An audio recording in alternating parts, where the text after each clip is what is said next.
heard the saying that life isn't fair. Well, John Rawls challenges this philosophy. John Rawls lived from 1921 to 2002, and he is a famous modern philosopher who wrote A Theory of Justice.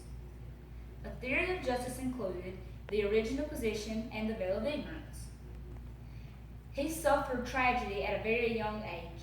Two of his younger brothers died from diphtheria. But he also had his successes in life. He studied at Princeton, which is a very prestigious school, and he taught at Harvard, MIT, and Cornell University. I got this information from the Internet Encyclopedia of Philosophy. What is the veil of ignorance? Many people don't know what the veil of ignorance is because it's not, if you haven't studied a philosophy class, it's not brought up often. Imagine not knowing things such as your race, your ethnicity, who your parents are, where you were born, what kind of family you're born into, if you have any physical handicaps, or any of those things that make you, you. This was made to create fairness. Because if you're not fair, you know what kind of lifestyle you're born into, and you're just going to try to make it fair for yourself. It keeps people from being biased. This was also used to prove that no matter who people are, they want two basic things: the principle of liberty and the difference principle. I got this information from Jan Garrett, R. Arsenan, and Jeremy Neal, who is a philosophy professor. So, this leads us to the question, what is the original position? The original position is a complex thought process. This keeps people's opinions from being biased too, because the veil of ignorance is used in the original position. The veil of ignorance helps to avoid this because, again, you don't know anything that makes you you, so you can't possibly be biased toward your situation. Rawls reiterates that the same two principles would still be chosen every time: the difference principle and the principle of liberty.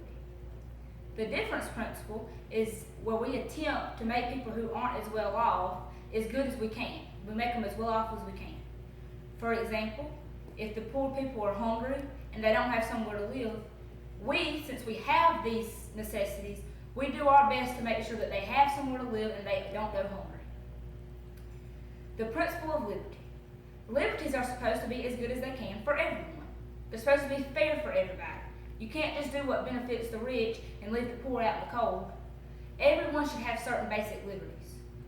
These are all utilitarian principles.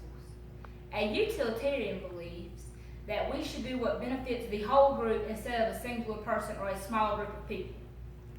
So if it benefits everybody to make sure that everybody's well off instead of just benefiting the rich or just benefiting the poor, that's what we should do.